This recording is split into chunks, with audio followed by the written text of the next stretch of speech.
छठी माई के घटियाली पाए लागल घरे घरे गीतिया सुनाए लागल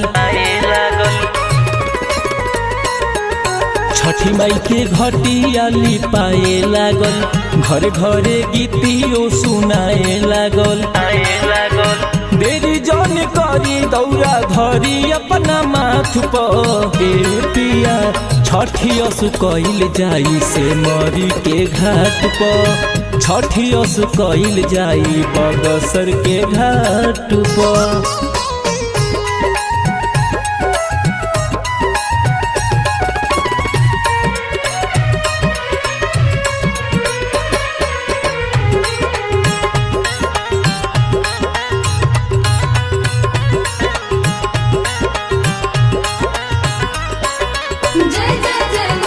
भूखे के परेला राजा 3 दिन 3 रतिया तब जाके सफल सहिया होला ई बरतिया। छोटकू देवरूली है ऊखी अपना कान्हाए राजा हमारा संगे संगे गई है गीतिया माए राजा करी ना भरोसा राजा रघु दीनानाथ पर छठियस कइल जाई केशवपुर घाट पर छठियस कइल जाई आरा के घाट पर।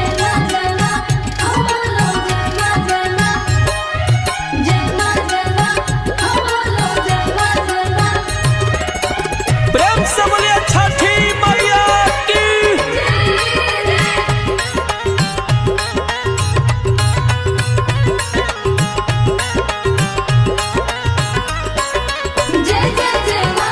सोनू के संगे जइहे जे पीतीवारी बड़ी भीड़ होला राजा गंगा जी के आरी लागे रहिया में अद्भुत नजारा छठी मैया के गूंजे जयकारा राख तू भरोसा कन्हैया पूजा पाठ पर छठियस कइल जाई भजपुर के घाट पर छठियस कइल जाई नैनीजोर के घाट पर।